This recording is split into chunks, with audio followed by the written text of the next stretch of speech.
আলাইকুম। আমি বাউল ময়েজ আলী আপনাদের সামনে উপস্থিত। আপনাদেরকে একটি হিস্টোরি আমি শোনাবো।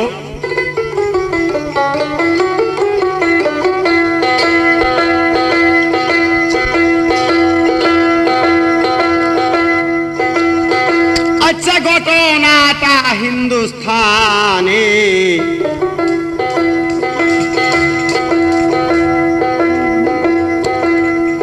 সবাইকে জানাই।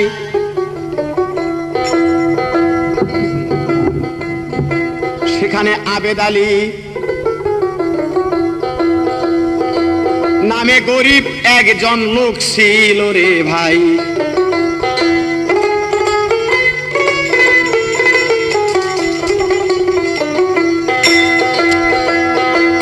আবেদ আলী নেহাত গরিব, জমি জমা তার নাই।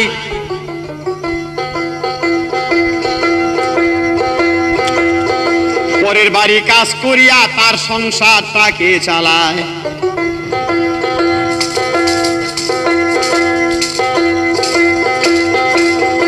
তারে একটি ছেলে দিলেন আল্লাহ শাই কিবরিয়া।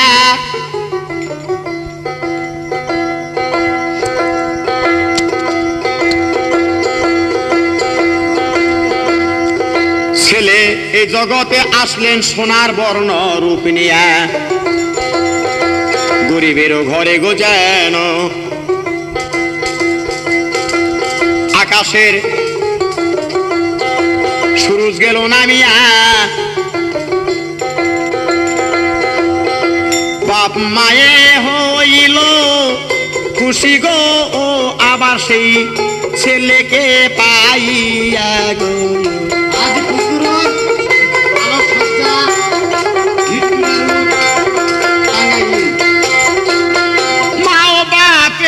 আলাউদ্দিন বলে নাম রাখিল তার। বলে এখন পরিশ্রমে করলে স্বার্থ হবে আমার, কারণ শেষে বয়সে আমার আলাউদ্দিন খাওয়াবে রুজি করিয়া গো।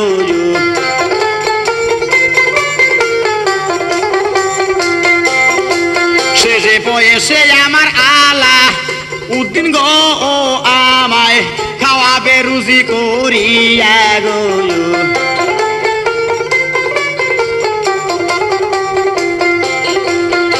আলাউদ্দিন দিনের পর দিন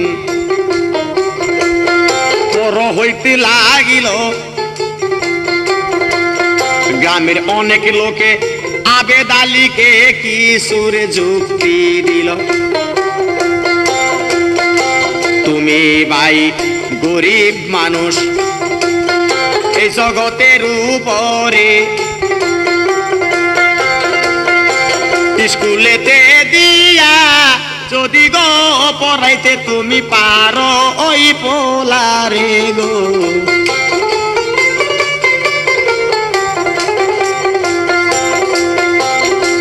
ছেলেটা তোমার বড়ইছে হায়ারা, আইছে জগতে লইয়া।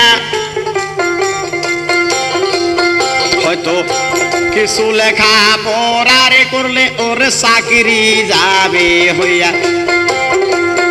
আজীবনের দুঃখ কষ্ট গো তোমাদের যাবে ফুরাইয়া রে।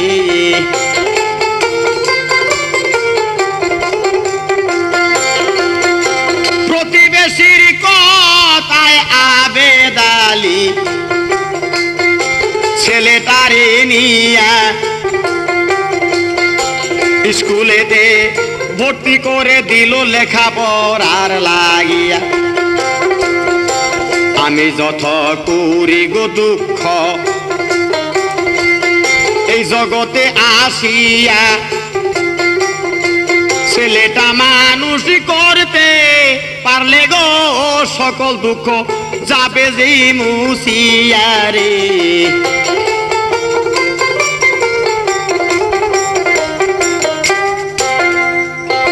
চিন্তা করলো গরিবের ঘরে যেন আকাশের সুরুজ নেমে আসছে, এরকম রূপ চেহারা নিয়ে ছেলে জগতে আসলো, নাম রাখলেন আলাউদ্দিন।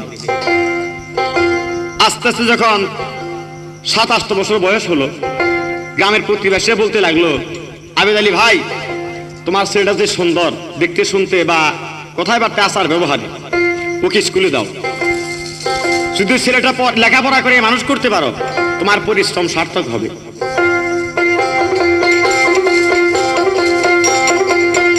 অনেক কষ্ট করে আবেদ আলী হাড়ভাঙ্গা পরিশ্রম করিয়া ছেলের জামা কাপড় বই পুস্তক দেয় গো সব কিনিয়া। এক বেলা যদি খায় আরেক বেলা থাকে না খাইয়া গো।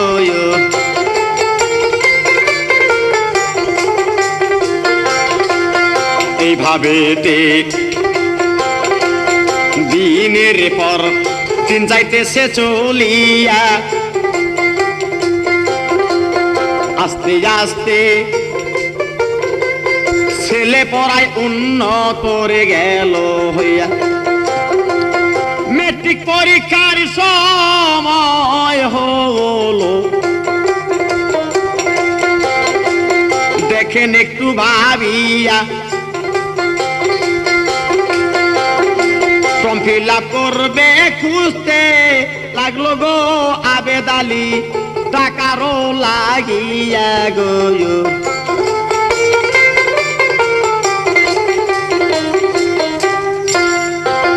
মেট্রিক পরীক্ষা দেবে, ফর্ম ফিল আপ করতে হয়, তাই এখন কোথায় টাকা পাবে? প্রতিবেশীর কাছে অনেক জনের কাছে ওই টাকা সংগ্রহে করতে লাগলো। আবেদ আলী গরিব বলে, মানুষ স্বভাব চরিত্র খুব ভালো বলে অনেকে কিছু কিছু টাকা দেয়া বললো, এ টাকা তোমাকে হাওলাত দিলাম না, এটা তোমার ছেলের পড়া বাবদে আমরা সাহায্য করলাম, তবু ছেলেটা তোমার ডিভিশন পাক বা ম্যাট্রিক পাস করুক।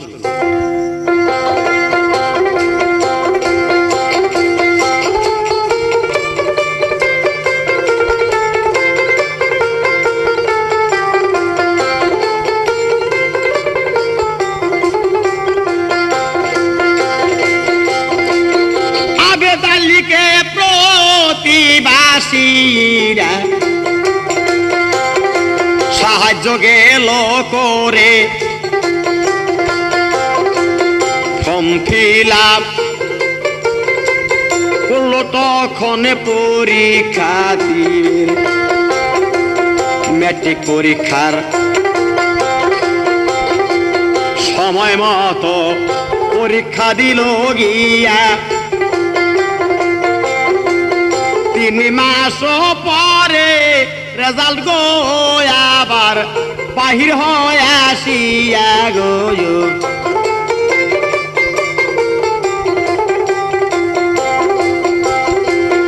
আলাউদ্দিনের রেজাল্ট পেয়ে এলো, শোনেন সবাই বসিয়া,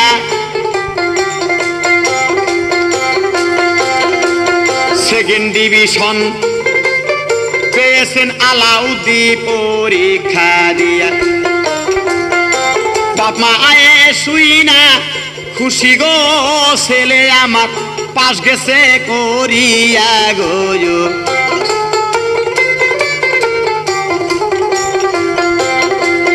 বাপ মায়ে শুই না খুশি গো, ছেলে আমার পাশ গেছে করিয়া গো।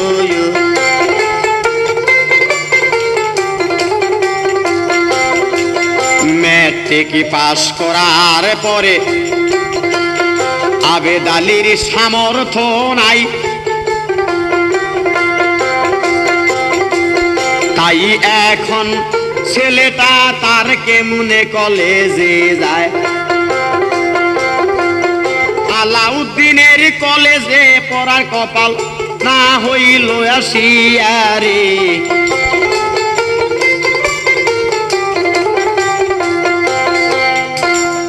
কারণ ম্যাট্রিক পাস করে চিন্তা করলো যে কলেজে পড়ার মতো বেতন দেওয়ার মতো ক্ষমতা আমার নাই।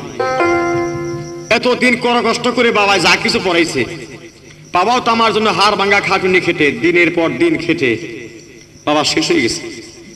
কারণ ওই মাটির টুকরিগুলো টানতে টানতে বাবার মাথার চুলগুলো উঠে গেছে। তাই বাবাকে আর কত কষ্ট দেব। যাই মোটামুটি ম্যাট্রিক পাস করছে, ওইটুকুই থাক।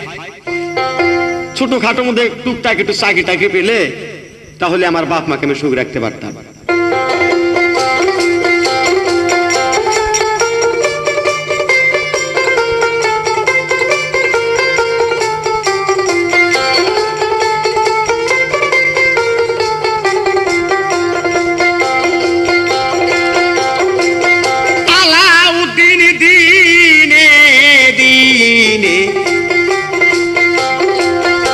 শহরেতে যাইয়া সাহেব ধরনের লোকের পাশে ঘুরে চাকরির লাগিয়া কত বাসায় বাসায় আলাউদ্দিন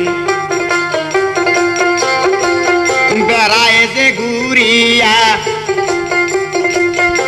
কারুশিলায় একটি চাকরি গো আমি যাইব পাইয়া গো।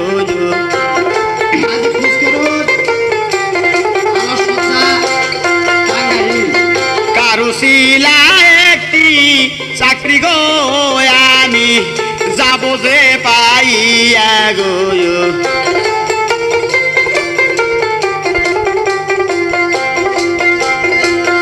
এইভাবে তে শহরে যায় আর বাড়িটা সেই ফিরিয়া কোন জায়গায় আলাউদ্দিন আর চাকরি পায় না খুঁজিয়া। রোদ্রেও আর যাইতে পারে না, রইল বেকার অবস্থায় বসিয়া। বাবাই বলে কি লাভ হইল রে আলাউদ্দিন তোরে পড়াইয়া রে।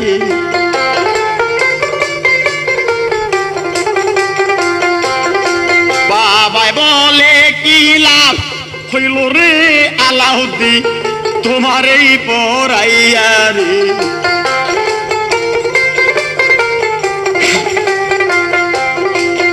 এইভাবে চিন্তা করে যদি যাইতাম শাশির কাম শিখাইয়া তবু ছেলে থাকতো আমার সঙ্গে সঙ্গে থাকিয়া। বিদ্যা শিখাইয়াও লাভ হলো না,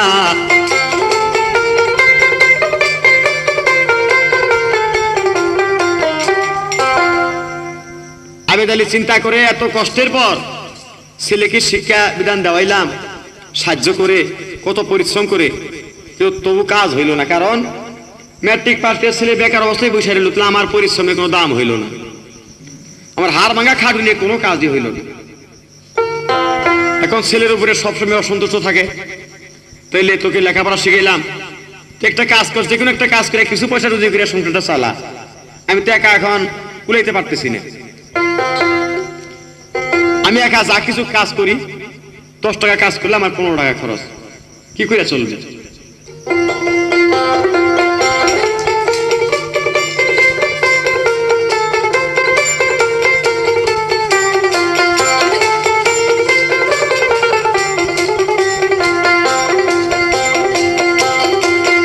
এইভাবে পিতার কথায় মনে মনে রাগ করে বলে আর ঘরে ফিরে আসবো না, থাকবো ওই শহরে। গলিতে গলিতে চাইয়া খাবো তবু গৃহে আসবো না ফিরিয়া রে।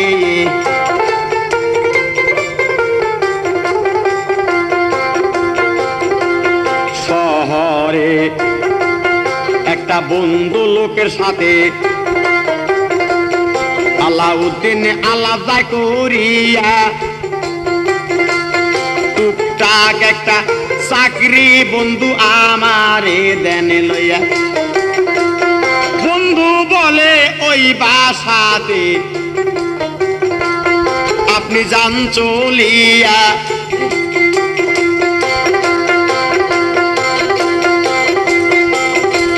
সেখানেতে সাহেব আসি গো লোকজনকে চাকরি দেয় লইয়া গো।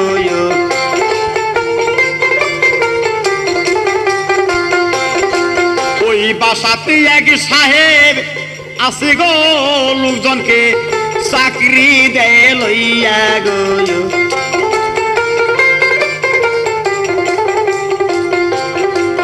কথা শুনে আলাউদ্দিন সেই বাসাতেই গেল। সেই বাসাও ওয়ালায় আবার অফিসারও ছিল। অফিসের হেড অফিসার সবাতে জানাই আলাউদ্দিন যাইয়া পড়লেন সেই অফিসারের পায়। আপনি একটু দয়া করলে গো হুজুর একটা চাকরি দিতে পারেন লইয়া গো।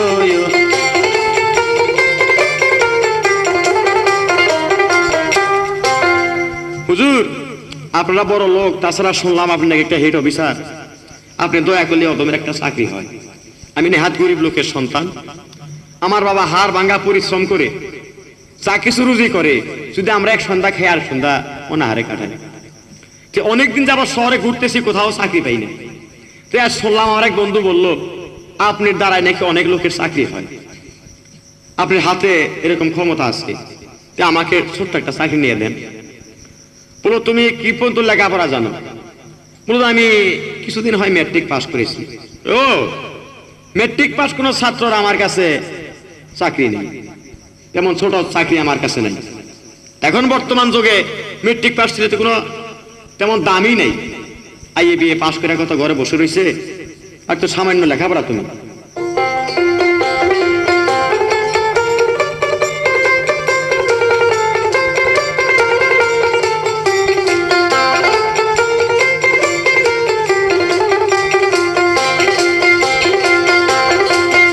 আলাউদ্দিন বলে গত ওখন সাহেবের পায়ে পড়িয়া, তা না হলে ভাত ময়না একটা কাজ দেন আমায় দিয়া। বেতন আমি কিছুই চাব না গো হুজুর, ভাত ময়না যাব রইয়া গো।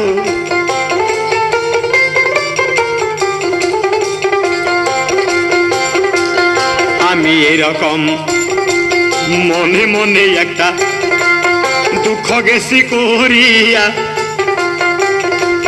শহরে যদি চাইয়া খাইও গো আপন গৃহে যাব না আর ফিরিয়া গো।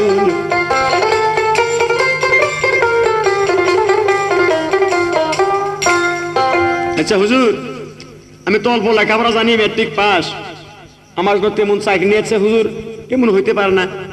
আমি কোনো ময়না পাতি চাই না, আমাকে সেটা খাইতে দিবে আর টুকটাক যে কোনো কাজ আমারটা করাবেন, আর ভবিষ্যতে আমার জন্য চেষ্টা রাখবেন যে কোনো ছোটখাটো চাকরি আপনার হাতে আসলে আমি যেন পাই। তে ভিতর বাড়ি উনি বললো ঠিক আছে তুমি একটু দাঁড়াও, আমি একটু বুঝে আসি।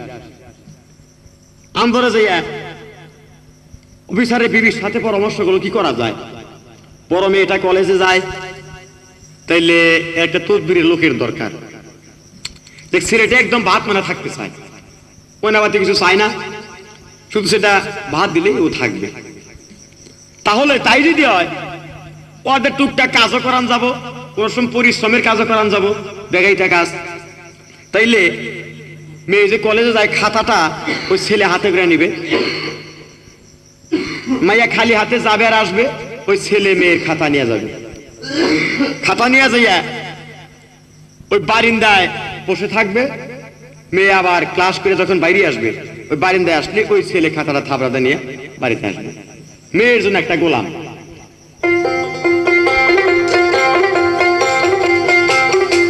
বড় মাইয়ার জন্য গোয়া কেটা চাকর দেই রাখিয়া গয়,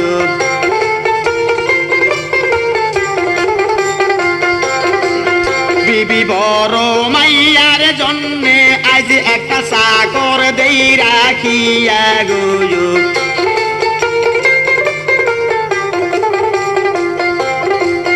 কথা শুনে অফিসারের বিবি বলতেছে ভাবিয়া, কেমন ছেলে ভাতে ময়নায় থাকবে ম্যাট্রিক পাস করিয়া, এমন যদি সে অযোগ্য থাকে দেও না কেন রাখিয়া গয়।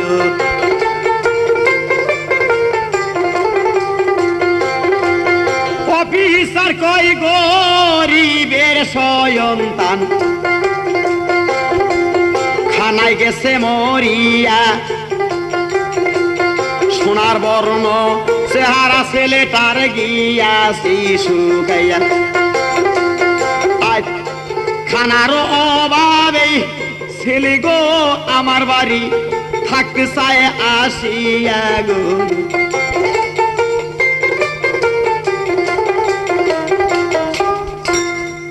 বিবি বলল, স্বামী গো কেমনই ছেলে, মেট্রিক পাস একটা ছেলে, সে ভাত মাই থাকতে চায়। বলো বিবি তুমি বুঝবে না, আমরা দামি দামি চাকরি বাকরিকে অনেক কাঁচা পয়সা বেতন পাই, এগুলো তুমি বলতেছ, কিন্তু এই ছেলে নেহাত গরিব লোকের সন্তান, এর পিতা হাড় ভাঙ্গা পরিশ্রম করে যদি একবার খাওয়া জড়িতে পারে আরেকবার জড়িতে পারে না, তাই ছেলে কিছু অনুরাগ করে আসছে, যদি শহরে সেয়াও খায় বাসায় বাসায় তোমার বাড়ি ফিরবেন, এই কথা ছেলে যেমন কি বললো। তাহলে ছেলে তো অনেক রকম কাজ করান জমিতে রেখে দিয়ে গেল, ঠিক আছে, ছেলে যদি এরকম অক্ষমতাই থাকে তো ছেলের তো ওই কাজই, তাছাড়া কি হবে, তাই করো।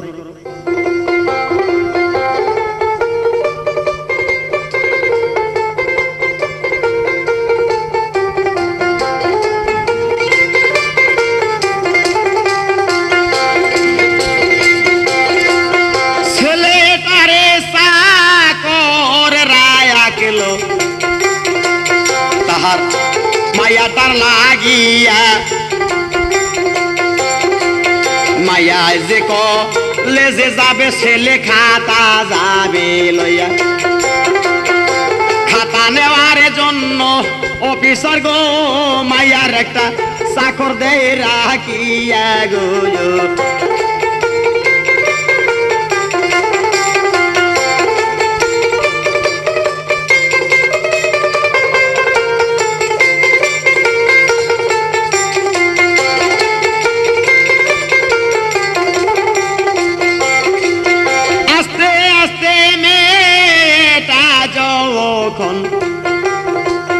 বিয়ে পাস করিল অফিসারের ঘরে, মেয়ের দেখো আধা বয়স হইল, বড় লোকের মাইয়া বলে গো সে মাইয়ার আসে না আর বিয়া গো।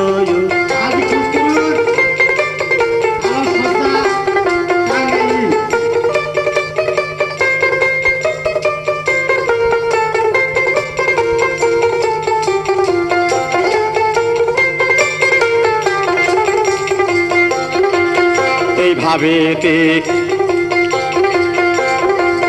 কিছুদিন যখন যায় ফুরাইয়া, অফিসার একদিন ভাবতে লাগলো ঘরেতেই বসিয়া, মাইয়া পড়তে পড়তেই বুড়ি হইল কিন্তু হইল না আর বিয়া গো।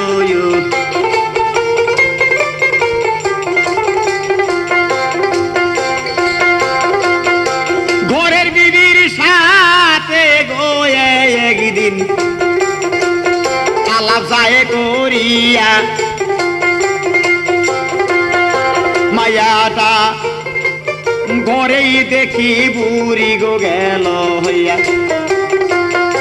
কোথায় মাইয়া বিবাহ দিব, কোনো কাজ তো আসে না। তাই তোমার কাছে একটি কথাই আমি বলবো গো এখন, আমার হাতে একটি ছেলে আসি গো বিবি, লক্ষ্য করে কেন দেখো না গো।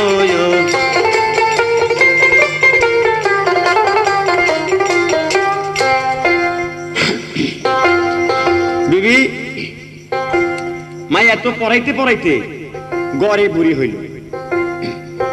কারণ আমি অফিসার বলে আমার অনেক সুনাম আছে, আমাকে দেখে লোকে ভয় পায়, যাক অনেক টাকা পয়সা আমার আছে, এই বলে ছোটখাটো ঘরের থেকে কাজ আসপারি সাহস পাই না। মেয়েও বিয়ে পাশ করলে এবছর, এদিকে তো মেয়ের জন্য কোনো বিবাহ আসে না। মেয়ে এখন পড়ানটা বড় কথা নয়, এখন মেয়ে বিয়ে দেওয়াটা বড় কথা। কি করা যায়?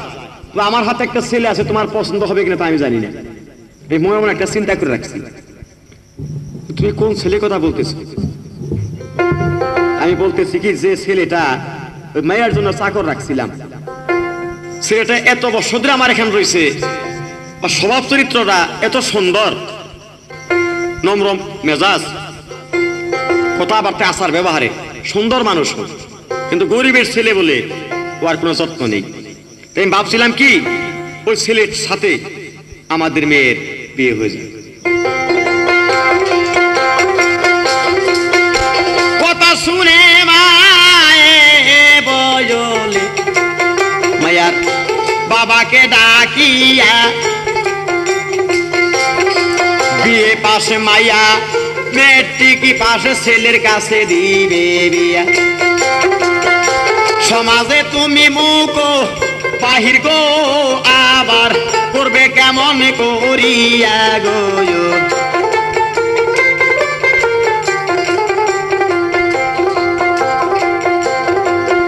অফিসার বলে একটি গো বুদ্ধি এখানে গেছে রইয়া, ছেলেটারে কলেজেতে মোরা দিব ভর্তি করিয়া।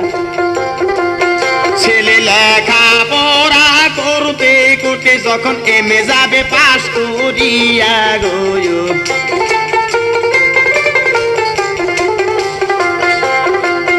এমএ পাশ করিলে গো তখন মায়ার বিয়াটা দিব। তার আগে ছেলেটার সাথে কিছু আলাপ কইরা রাখিব, ছেলে যদি থাকে রাজি গো, তাতে আর কি বদনাম হইব গো।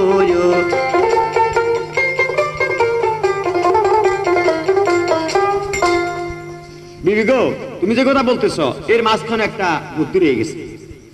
মেয়ের পড়া বন্ধ করে দিয়ে ওই ছেলেটাকে কলেজে ভর্তি করে দিই, এবং কি ছেলের সাথে আলাপ করে যদি তার মত থাকে তাহলে কলেজে ভর্তি করে দিয়া ওকে লেখাপড়া শিখে, কিছুদিন পড়লেই যাতে অন্তত বিয়ে পাশ করলেও সমতুল্য হিসাবে লেখাপড়া হলেও মেয়ে বিয়ে দেওয়া যাবে। আর ছেলেকে নিমান হয় না হয় ওকে মেয়ে পাশ করলাম, অসুবিধা আছে কি? ছেলেটাকে তাই কেন নিরলে জিজ্ঞাসা করলো, বাবা একদিন যা কিছু করেছি, কিন্তু তোমাকে দেখে তোমার শাশি আম্মা খুব পছন্দ করেছেন, তাই আমার মেয়েটা তোমার কাছে আমি তোমার সঙ্গে গোষ্ঠী দিতে চাই। আমার মেয়েটা আজীবন তোমার সঙ্গিনী করে দিতেছে, তা তোমার দ্বিমত আছে কিনা? এরকম একটা আনন্দ পাইল, তাহলে হয়তো আল্লাহ আমার কপাল খুইলা দিল। কারণ আমি যার চাকরি করতাম, যার গোলামি করতাম, আজ তাকে দিয়ে আমার বিয়ার প্রস্তাব, এটা খুব খুশির ব্যাপার।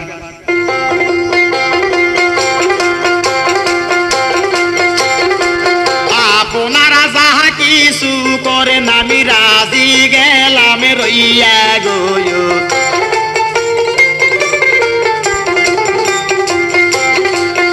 আপনারা যাহা কিছুই করেন আমি রাজি গেলাম রইয়া গো।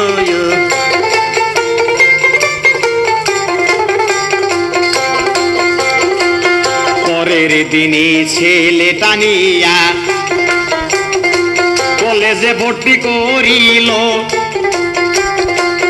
মনোযোগ দিয়া ছেলে দেখো পড়িতেই লাগিল।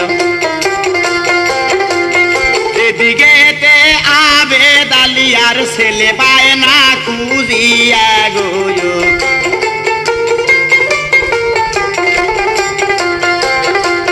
দেশ বিদেশে কত না জায়গায় ছেলেরও লাগিয়া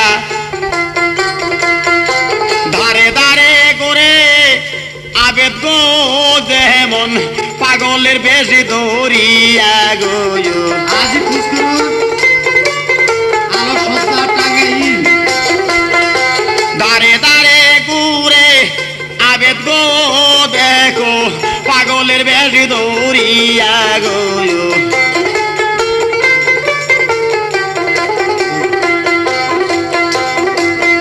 এইদিকে ধীরে ধীরে দিন যাইতেছে চলিয়া, কিছুদিন পরে ছেলে দিল এমএ পরীক্ষা গিয়া। এমএ পরীক্ষা দিল ছেলে, মাথার ব্রেনটা ছিল ভারী।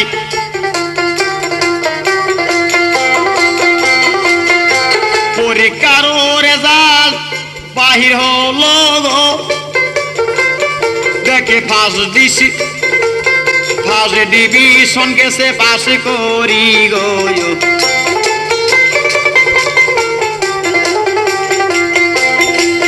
ফার্স্ট ডিভিশনে পাস করেছেন সাহেবে শুনিয়া বলল আমার মনের আশা গেল রে পুরা হইয়া। এখন আমার মাইয়ার সাথে গো দেও না বিবাহ করাইয়া গো।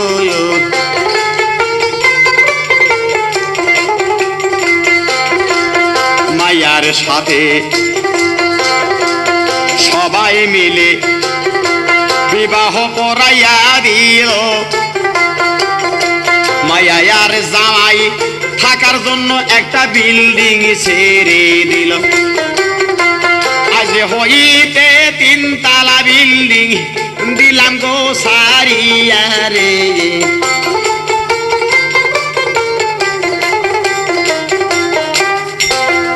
আলাউদ্দিন আজ হইতে 3 তলা ওই বিল্ডিং তোমাদেরকে ছেড়ে দেওয়া হলো, তোমরা ওই ঘরে থাকবে। এদিকে আবেদ আলী ছেলের উদ্দেশ্যে একরকম পাগল হয়ে গেছে।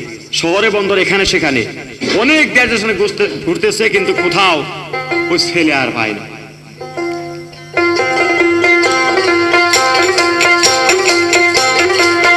খুঁজতে খুঁজতে আবেদ আলী একদিন ওই অফিসারের গেটেই গেল, দারোয়ানের কাছে যাইয়া জিজ্ঞাসা করিল আলাউদ্দিন নামে একটি ছেলে গো ভাই তুমি দেখছো কি না বলো রে।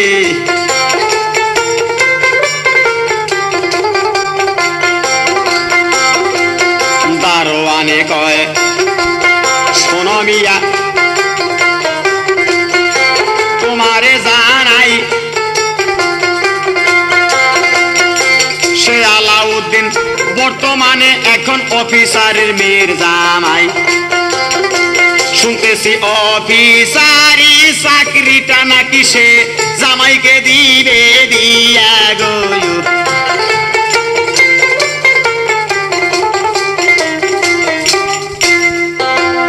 হঠাৎ করে ওই সাহেব বলল যে এখন তো আমি একরকম বুড়ার মধ্যে এসে পড়ছি, বয়সের সঙ্গে যোগ তো, তাই চাকরিটা আমার আর শোভা পায় না। মেয়ের জামাই একরকম বেকার অবস্থাতে বসে থাকে, আমার চাকরি করে কি লাভ হইব, যাই চাকরিটা মেয়ের জামাইরে দিয়ে দিই। আলাউদ্দিন, চাকরিটা আমি তোমার জন্য ই করে দিলাম, কাগজপাতি করে দিলাম, এবং কি একটা জিপ গাড়ি তোমার জন্য মাগনা অফিস থেকেই দেওয়া হয়। এই জিপ গাড়ি চলে যাবে আসবে, এবং কি তুমি মাসের পর মাস বেতন পাবে। আমার চাকরি তোমাকে আমি দিয়ে দিলাম। আবেদ আলী দারোয়ানকে বলতেছে ডাকিয়া, তাহলে ভাই ধাতা তুমি দেও একটু সারিয়া। আমার ছেলে আলাউদ্দিন কিনা গো, আমি তারে একটু যাব দেখিয়া রে।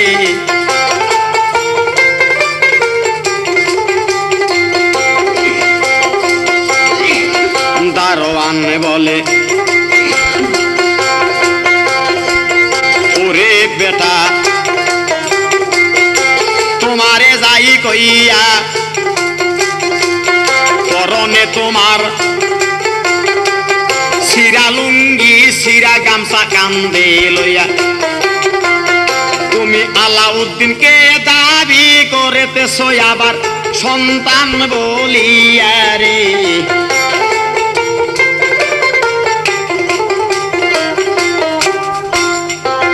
এদিকে আবেদ আলী নোংরা এবং আধা সিরার মতো একটা লুঙ্গি পরনে, নোংরা একটা গেঞ্জি গায়ে, মাথায় টুল টুল কিছুই নাই, সিরা একটা গামছা কান্দে। কারণ তার যে অর্থ আছে তাই। কারণ বললো বেটা আলাউদ্দিন সে হলো একটা অফিসার, অফিসারের মেয়ের দামে সে এখন চাকরি পেয়েছে অফিসার, সে জিপ গাড়ি পাইছে মাগনা অফিস থেকে। আর তুমি বলতেছো কিনা তোমার ছেলে আলাউদ্দিন। কোন আলাউদ্দিন? আরে তুমি যে নেহাত গরিব, তুমি সে আলাউদ্দিনের পিতা কোনো মতে হতে পারো না। তবু বলে আমি এক নজর যাইব দেখিয়া, আমার আলাউদ্দিন যদি হয় গো সে আমারে ডাক দিবে বা জানে কইয়া রে।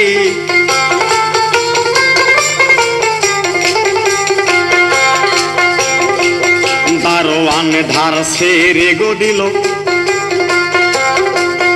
আবেদ যাইতেছে চলিয়া। এই সময়ে অফিস হইতে বাড়ি গেছেন আসিয়া, আলাউদ্দিনের বন্ধু বান্ধব সাথে আসছেন লইয়া। তিনতলার উপরে গল্প গো করতেছেন বন্ধুগুলা লইয়া গো।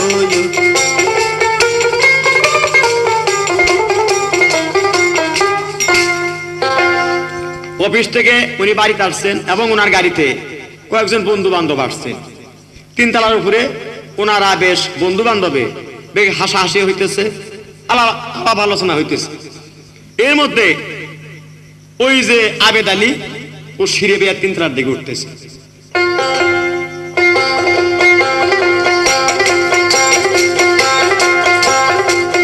তিনতলার সিঁড়ি গো বাইয়া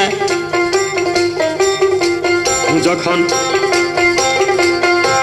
উপরে উঠিল, আসল আলাউদ্দিনকে দেখা পিতা চিনিতেই পারিল। তার অন্তরেতে সিরিগ দিল গো আপন পুত্রকেই দেখিয়া গো।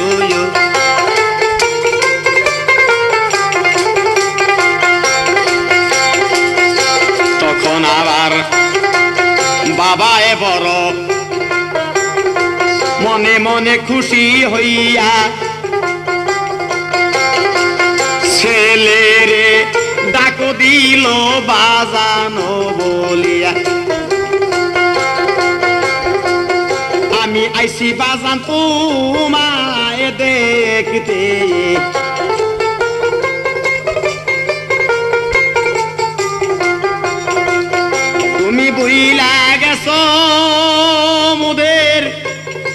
জগতে আমি আইসি বাজান তো ও মায়ের দেখতে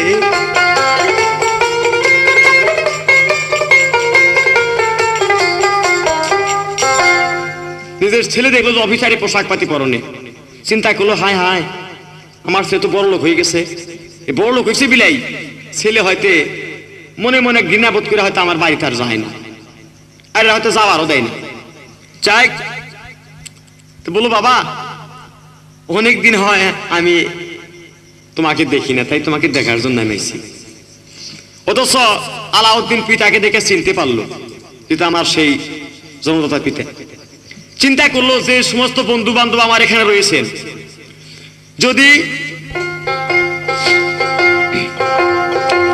এই বন্ধু বান্ধবের সামনে আমার পিতায় যদি ছেলে বিলে আমাকে পরিচয় দেয় আমার মান সম্মান ইজ্জত কিছু থাকতে না কারণ আমি একটা অফিসার আমার পিতা যে পোশাকে আসছে একটা ভিক্ষুক এর সাথে ভালো পোশাকে আসে বলে ভিক্ষুক চলে যাও এখন এখানে কোনো গ্যাঞ্জাম করিও না এখন তোমাকে পয়সা পাতি ভিক্ষাটিকে কিছু দেওয়া হবে না তুমি যাও যখন জোরে গর্জুনি মারলো আবেদ আলী বলল বাবা তুমি আমাকে ভিক্ষুক বলে তারাই দিতেছ তুমি ভিক্ষুক নতে কি হ্যাঁ ভিক্ষার আর সময় কমে নাই দারোয়ান হ্যাঁ এই ভিক্ষুক এখন আসতে দিত কে বের করে দাও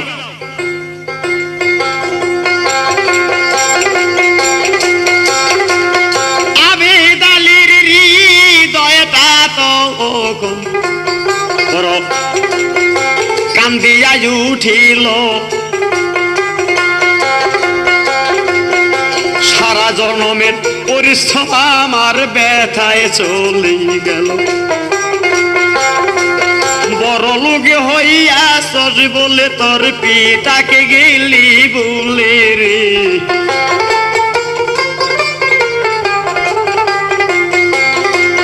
এইভাবে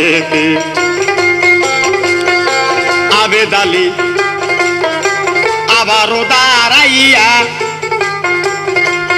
বলে বাজান একটি কথা যাই শেষের বেলায় কইয়া চিন্তা করলো বাপে যদি সমস্ত বেদ্যায় ভাঙ্গিয়া তাই দৌড়াইয়া আইসা উতরে গো বাবার বুকে লাথি দেয় মারিয়া রে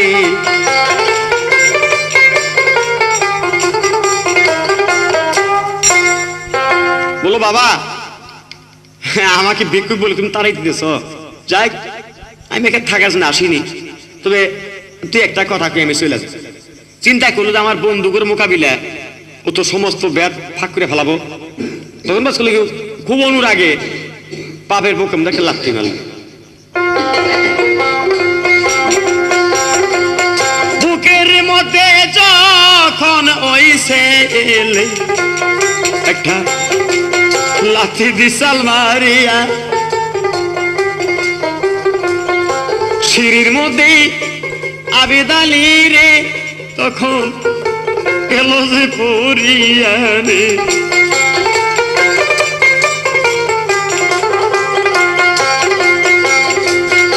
কপালের মধ্যে আবেদের একটা আঘাত পাইল রক্ত দেখো কপালের মধ্যে জমা হইয়াই রহিল কান্দিতে কান্দিতে আবেদ রে সেই দিন সেই বাড়ি যায় সারিয়া রে আজ খুশকুর ভিক্টোরিয়া রোড আলো সজ্জা টাঙ্গাইল খোদা তোমার এই বিচার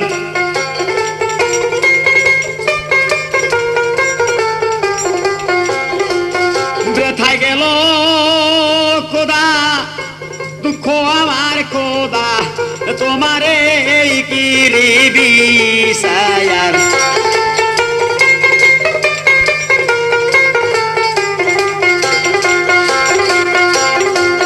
বাড়ি থেকে বের হইয়া যাইয়া রাস্তাতেই বসিয়া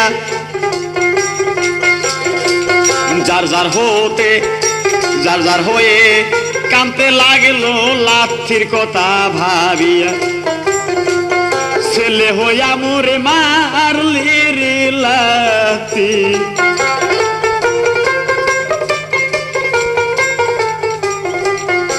দেখলি না একবার চাইয়া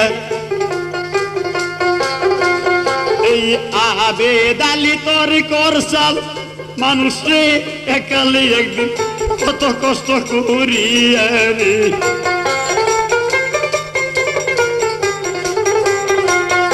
আবেদ আলীকে গেছ রে বলে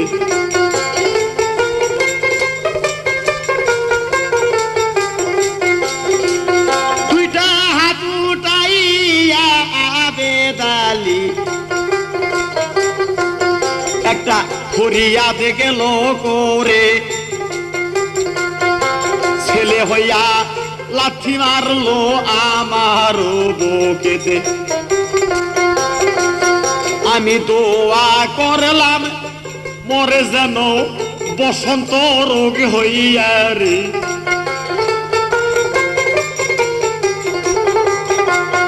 আমি এই দোয়াটাই ছেলেরে আস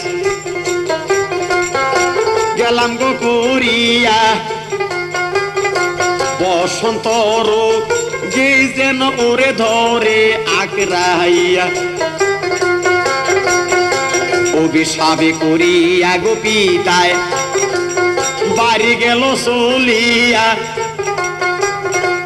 অভিশাপ করার সঙ্গে সঙ্গে রে আল্লাহর দরবারে মঞ্জুর গেল ইয়া রে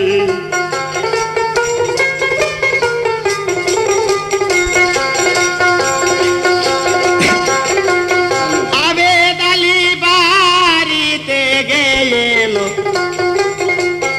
আবেদ আলীকে দেখিয়া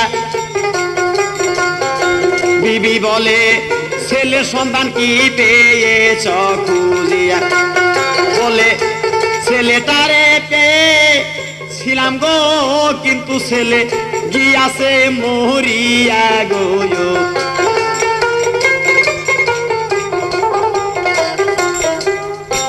কয় বিবি গো ছেলে লেখাপড়া করিয়া এম এ পাস করিয়া অফিসার হয়েছে এক অফিসারের মেয়ে বিয়ে করছিল আমি যাওয়ার কিছুদিন আগে বসন্ত রোগ হইয়া সে মারা গেছে কারণ ওখানে অভিশাপ করে থেকে গেল বাড়িতে যে বিবির কাছে কিছু মিথ্যা কথা বললো কারণ অনুর আগে ছেলে দেখতে আর আসবো না বলতো হায় হায় সত্যি দেখেছে হ্যাঁ আমি কবর পর্যন্ত দেখে আসছি তাহলে আমি মা এত বছরের ছেলে গেছে ছেলে আমি দেখতে পারলাম না তুমি আমাকে নিয়ে নাও আমি ছেলের কবরটা দেখে আসবো কয় না আমি আর যাবো না তুমি যাও আমি তো চিনি না তুমি আমাকে নিয়ে নাও যাবে না গ্রামের অনেক লোকের সুপারিশ করলো তুমি যখন ছেলে কবর দেখেছ তাহলে যাও এমন হঠাৎ করে এক সপ্তাহ পর একটা চিঠি আসলো বাবা আমি যে অন্যায় করেছি আমি তোমাকে চিনতে পারিনি বাবা অবশ্য চিনছে কিন্তু টুকার লিখলো আমি তোমাকে চিনতে পারিনি পরে আমি অনুভব করলাম তুমি আমার সেই পিতা আবেদ আলী একটা লাঠিতে আমি অন্যায় করেছি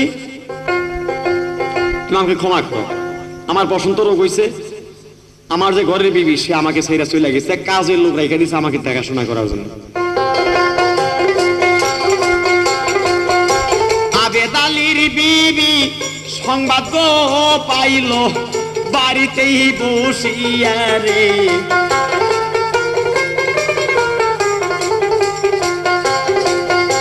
বিবি বলে ও গো স্বামী তুমি বলছো আসিয়া আলাউদ্দিন মারা গেছে বসন্ত রোগে হইয়া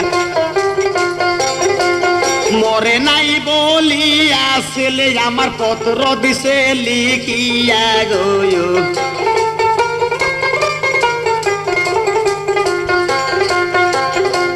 কথা শুনে আবেদ আলী মনেতে ভাবিল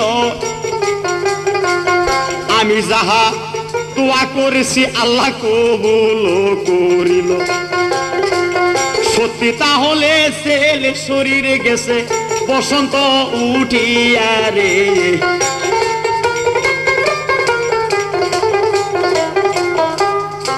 তাহলে আমার দোয়াটা আল্লাহ পাক কবুল করছে বলো বিবি গো তুমি যাও, আমি যাইতে পারি।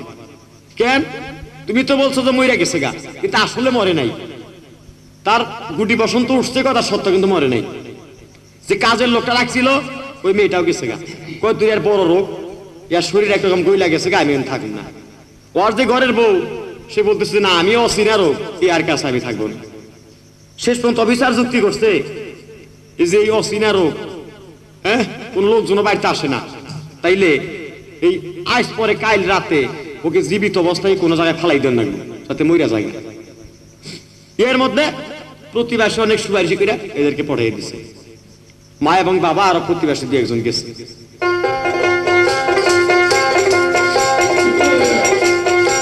আবেদ আলীকে সবাই মিলে সে জায়গায় গেছে রে লইয়া। ছেলে তখন একটা পত্র দিল গো লিখিয়া, প্যান্টের পকেটে আছে টাকা গো, তোমরা একটা ডাক্তার আসো নিয়া গো।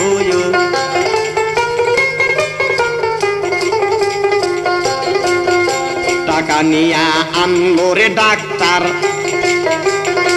ডাক্তারে বিধি বিধান দিল, সেই অনুযায়ী কাজ করার পরে অসুখ কিছুটা কমিল। ছেলে কিছু সুস্থ হইয়া গো, একদিন বাবার পাও ধরলো জড়াইয়া রে।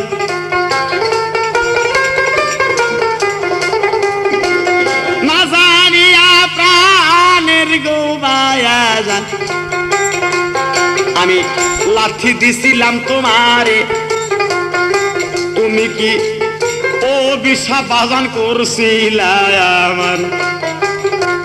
তুমি হাত উঠাইয়া তোয়া করো গো বাজান, আমি ভালো হইতে যেন পারি রে।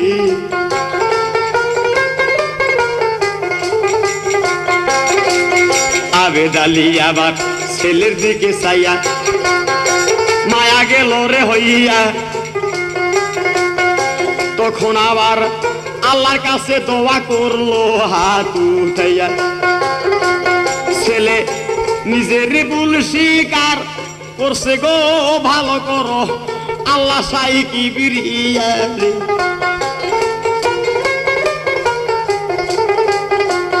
জানি গরিবকে ছেলেও মায়া নেয় না,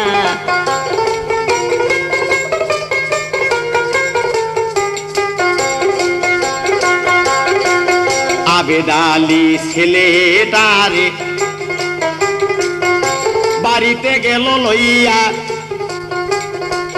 কিছুদিন পর ছেলে ভালো হলো চিকিৎসা করিয়া। বউ আনার জন্য গো তখন বাবাকেই পাঠালো। বউয়ে বলে তার বড় রোগ গো, স্বামীর কাছে আমি আর না যাব।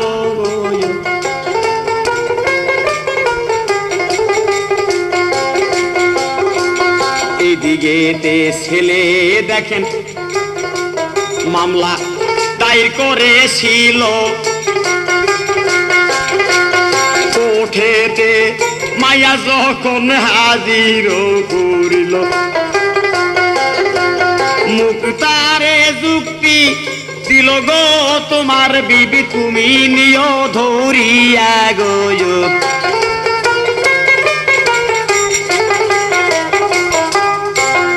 দুই পক্ষ হাজির হলো।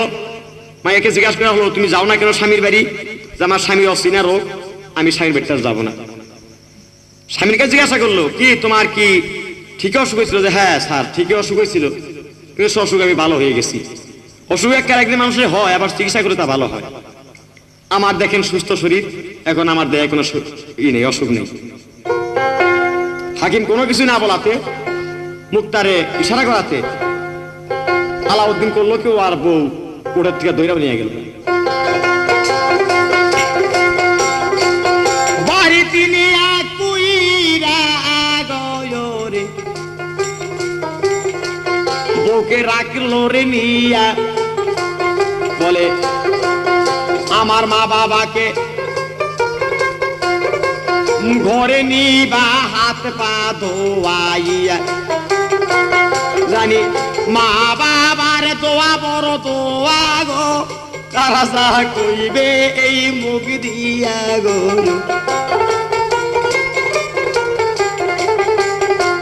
বাবারে আমি একটা আঘাত জগতে গেছিলাম দিয়া সেই জন্যে বাবা অভিশাপ করছিল হাত দুইটা উঠাইয়া সত্যি সেই রোগেতেই আমায় গো দরসাল আক্রান্ত করিয়া গো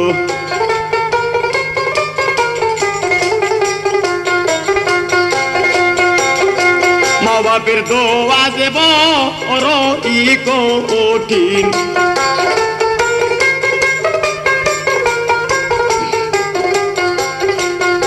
তোমারে যাই কইয়া ঘর দরজা করবো আমি চাকরির টাকা দিয়া আমার মা ও বাপ কেন সুখে থাকি গো মা বাপ কেমন আমি গেছি বুঝিয়া রে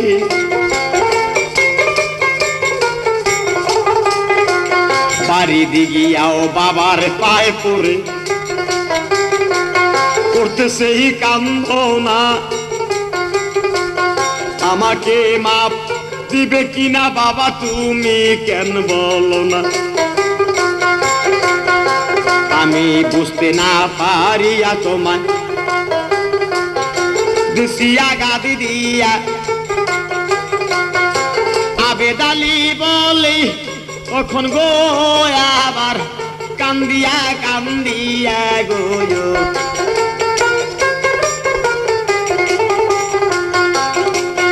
আমার যদি থাকতো রে টাকা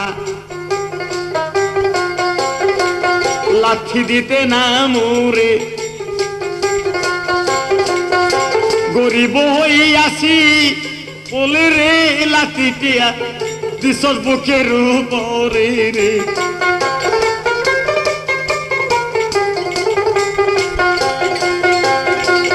আল্লাহ মোরে জন্ম দিশাল রে ববে গরিব করিয়া রে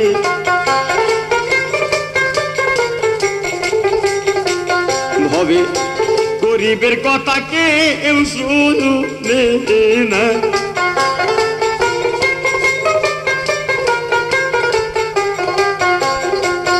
গরিবকে কে ভালোবাসে না গরিবের কথা কেউ শুনে না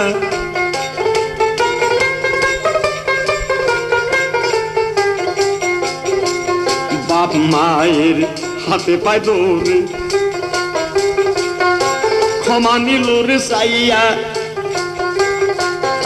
আবেদালি একদিন খালাস নিয়তে দিল মাপ করিয়া কারণ ছেলে যদি রুজি না করে গো আবেদ এখন বাঁচবে কি খাইয়া গো আজি খুচরো ভিক্টোরিয়া রোড আলোর সজ্জা টাঙ্গাইল আবেদালির পরিশ্রমের বয়স কি আছে ফুরাইয়া তাই এখন ভবে বাঁচতে হবে ছেলের কামাই খাইয়া তাই ইচ্ছা কি বা অনিচ্ছাতেই মাপ দেয় করিয়া রে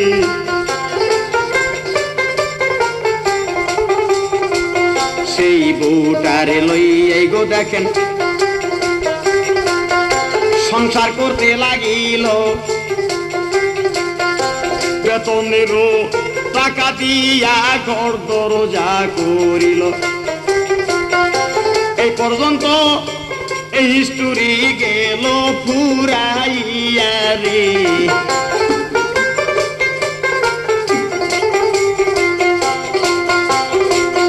মা বাবা যাহার গবয়বে আছে বাসিয়া জানা সূত্রে তাদের মনে গো কোনদিন কেউ দুঃখ যাইও না দিয়া রে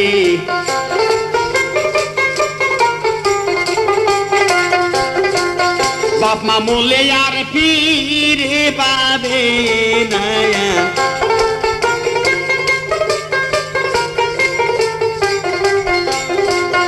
কোনদিন দেখতে আসবে না বাপ মা মরলে ফিরে আসবে না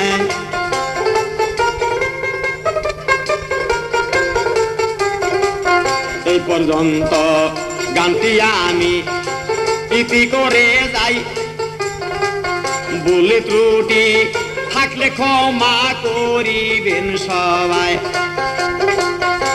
নামটি আমার ময়ে জালি গো আমি সবাই গেলামে কইয়া রে